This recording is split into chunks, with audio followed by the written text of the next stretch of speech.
हाँ जी दोस्तों, तो इस वीडियो में हम पढ़ने वाले हैं electric field due to dipole at equatorial point, जो कि क्लास 12th के फर्स्ट चैप्टर में आता है। Electric field, electric charge and field में पिछली वीडियो में हमने पढ़ा था एक्सियल पॉइंट वाला डेरिवेशन, और इस वीडियो में हम पढ़ने वाले हैं इक्वेटोरियल पॉइंट वाला डेरिवेशन।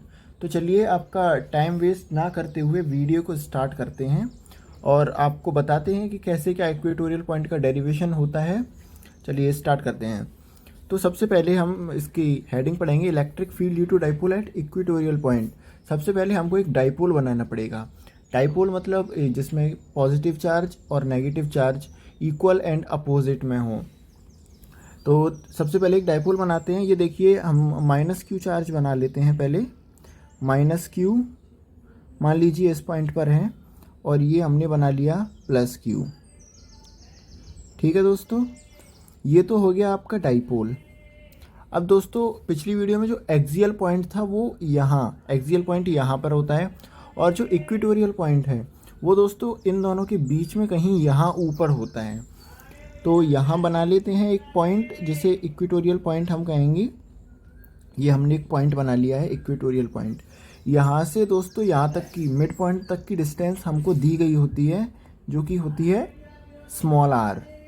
और आपको मालूम होगी कि डाइपोल की लेंथ होती है वो 2L होती है। एक बार हम लिख देते हैं, length of dipole is equal to length of dipole is equal to 2L। तो दोस्तों ये लाइन मिड पॉइंट पर कट कर रही है, तो यहाँ की लेंथ L हो जाएगी और यहाँ से यहाँ तक की लेंथ भी L हो जाएगी। लिख देते हैं एक बार, यहाँ से यहाँ तक की लेंथ L और ये लेंथ भी दोस्तों L।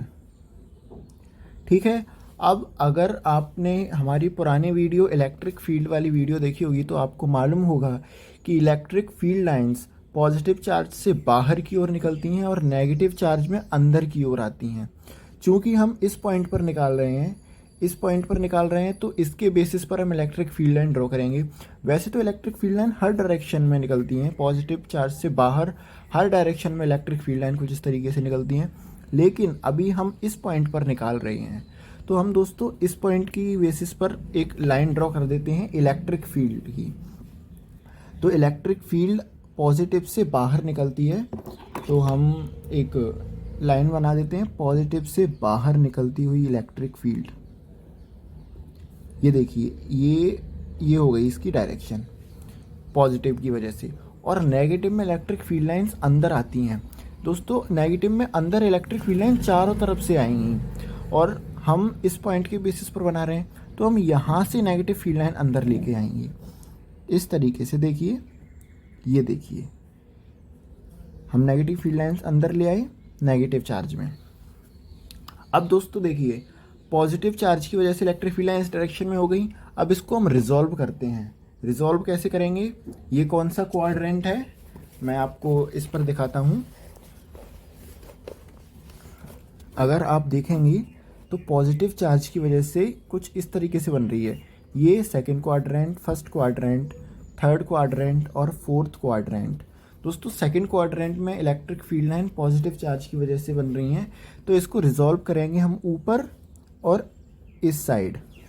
एक बार करके दिखा देते हैं आपको। ये ऊपर और ये इस साइड, ये पॉजिटिव चार्ज की वजह से बन गई। अब दोस्तों ये एंगल थीटा है, तो ये भी एंगल थीटा होगा। तो जिसके साथ थीटा होता है उसके साथ कॉस थीटा लिखते हैं। तो यहाँ लिखेंगे E1 cos theta, E1 cos theta. और दूसरा जो एंगल अपने आप साइन थीटा हो जाएगा, आपको मालूम होगा E1 साइन थीटा। ठीक है दोस्तों, अब हमने पॉजिटिव चार्ज की वजह से बात कर ली। अब बात करते हैं नेगेटिव चार्ज की वजह से। नेगेटिव चार्ज कुछ इस तरीके से है। ये कौन सा क्वाड्रेंट हो गया, थर्ड। अगर इसको रिजॉल्व करेंगे तो ये इस डायरेक्शन में और इस डायरेक्शन में। यहाँ पर करके देखते हैं कौन सी डायरेक्शन में, इस डायरेक्शन में और इस डायरेक्शन में। तो यहाँ एक और बना देते हैं, ये हो जाएगा E2 कॉस थीटा। इसको लिख देंगे E2 कॉस थीटा, और ये हो जाएगा E2 साइन थीटा। ठीक है। E2 sine theta. अब यहाँ पर अगर आप देखेंगे तो E1 साइन थीटा और E2 साइन थीटा ये दोनों अपोजिट डायरेक्शन में हैं, और डाइपोल में प्लस और माइनस इन दोनों की चार्ज की इंटेंसिटी सेम होती है, तो ये दोनों भी सेम हुए, तो ये एक दूसरे को कट कर देंगे। तो यहाँ पर हम इसी डेरिवेशन में हमको ये ज़रूरी लिखना पड़ेगा दोस्तों, that E1 sine theta will cancel out E2 sine theta. यहाँ लिख देते हैं E1 sine theta will cancel out E2 sine theta, E2 sine theta. ठीक है, अब आगे हमको ई नेट निकालना है। ई नेट हम किस तरीके से निकालेंगे, इसने इसको कैंसिल कर दिया, अब हमारे पास कौन से कंपोनेंट बचे, ये दोनों कंपोनेंट। तो ये दोनों आपको एक साथ जाते हुए दिख रहे होंगे, इसका मतलब इन दोनों को हम ऐड करेंगे। ऐड किस तरीके से करेंगे देखते हैं। यहाँ लिखेंगे E net which is equal to E1 sine theta और E2 साइन थीटा, इन दोनों को ऐड करेंगे तो ये हो जाएगा E1 साइन थीटा, सॉरी ये E2 कॉस थीटा है, E2 कॉस थीटा और E1 cos theta, E1 cos theta plus E2 cos theta. ठीक है दोस्तों, अगले स्टेप में हम क्या करेंगे, इन दोनों को जोड़ देंगे। तो क्योंकि ये एक ही डाइपोल के कंपोनेंट हैं ये दोनों, तो ये दोनों कुछ इस तरीके से जुड़ जाएंगे, ये हो जाएंगे 2E cos theta, 2E cos theta. अगले स्टेप में हम लिखेंगे 2 एज इट इज़ लिख देंगे। E इलेक्ट्रिक फील्ड की, अगर आपने ये वीडियो नहीं देखी इलेक्ट्रिक फील्ड वाली तो हमारी प्रीवियस वीडियो से देख लीजिएगा, इसका फॉर्मूला होता है KQ/R²। तो हम लिख लेते हैं KQ/R। अब R होती है दोस्तों लेंथ हमको कौन सी चाहिए, यहाँ से लेकर यहाँ तक, यहाँ से लेकर यहाँ तक की लेंथ हम कैसे निकालेंगे। अगर आप देख रहे होंगे तो ये एंगल 90 डिग्री बन रहा है, यहाँ पर दोस्तों पाइथागोरस थ्योरम लग जाएगी, तो ये हो जाएगा L² + R² is equal to X²। अगर हम इसको निकालना है तो L² + R² हो जाएगा। एक बार यहाँ निकाल के देख लेते हैं दोस्तों, L² + R² is equal to X²। X की वैल्यू निकालनी है, X is equal to root में L² + R²। तो हमको R की वैल्यू पता चल गई दोस्तों। तो फॉर्मूला क्या होता है, KQ/R²। अगर हम दोस्तों रूट का स्क्वायर करते हैं तो ये रूट हट जाएगा, तो यहाँ नीचे आएगा सिर्फ L² + R²। ये हमने लिख दिया। अब आगे बात आती है कॉस थीटा की। तो कॉस थीटा दोस्तों क्या होता है, बेस अपॉन हाइपोटेनियस। तो यहाँ पर हम डेरिवेशन के ही अंदर ही लिखेंगे, आपको ये लिखकर डेरिवेशन में ज़रूर दिखाना है, जब भी आपको इसमें फुल मार्क्स मिल पाएंगे दोस्तों। यहाँ हम लिखेंगे cos theta is equal to base upon hypotenuse. अब अगर यहाँ पर देखेंगे दोस्तों बेस क्या है, बेस है ये L, तो इज इक्वल टू का साइन लगाकर यहाँ लिखेंगे L अपॉन हाइपोटेनियस। हाइपोटेनियस देखिए ये डिस्टेंस अभी हमने कितना निकाला है, L² + R²। ठीक है, यहाँ लिखेंगे L² + R²। अब दोस्तों रूट को हम पावर में 1/2 भी लिख सकते हैं, इसको लिख देंगे 1/2। तो कॉस थीटा की जगह हम क्या लिखेंगे, कॉस थीटा की जगह ये पूरा आ जाएगा, तो लिखते हैं L अपॉन L² + R² की पावर 1/2। अब अगले स्टेप में हम लिखेंगे 2KQ × L।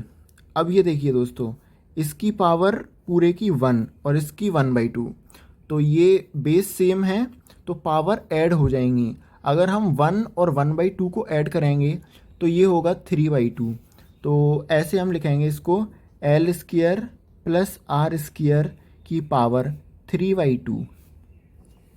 अगले स्टेप में जैसा आपने एक्सियल पॉइंट वाले में पढ़ा था, जो R डिस्टेंस था R, उसमें R इधर था, वो बहुत ज़्यादा दूरी पर था एज़ कम्पेयर टू L। इसमें अभी वैसा ही होने वाला है, पिछली वाली डेरिवेशन की बेसिस पर ही इसमें भी R जो डिस्टेंस है वो बहुत ज़्यादा लंबा, बहुत ज़्यादा बड़ा, बहुत ज़्यादा दूर होने वाला है, एज कंपेयर टू एल में। तो इसमें क्या करेंगे, यहाँ लिखेंगे when R is much greater than L. यहाँ लिख देंगे आप छोटा सा, when R is much greater than L, greater than L. तो इस केस में हम क्या करेंगे, आर ज़्यादा बड़ा है, एल बहुत ही छोटा है, तो हम एल को नेगलेक्ट कर देंगे। तो नेगलेक्ट किस तरीके से करेंगे, देखिए 2KQ इंटू एल। अगर हम एल को नेगलेक्ट करेंगे तो ये आर स्क्वायर की पावर 3/2 हो जाएगा। देखिए अगर आर स्क्वायर की पावर 3/2 होगा तो 2 से 2 कट जाएगा, तो ये बचेगा सिर्फ RQ। तो हम अपॉन में लिख देंगे RQ। और आपको मालूम होगा कि P इज़ इक्वल टू होता है 2QL, 2Q इंटू एल। तो देखिए यहाँ आपको कहीं दिख रहा है क्या 2QL, मुझको तो दिख रहा है 2QL, 2Q इंटू एल। तो ये क्या हो जाएगा, P हो जाएगा। तो ये हो जाएगा KP upon RQ as it is रहेगा। दोस्तों ये आ गया ई नेट। ये बस इतनी छोटी सी ही डेरिवेशन थी और इम्पोर्टेंट भी थी आपकी बोर्ड के बेसिस पर, या फिर आपके जो UT एग्ज़ाम होंगे, हाफ ईयरली एग्ज़ाम होंगे, उसके लिए भी ये डेरिवेशन इम्पोर्टेंट है।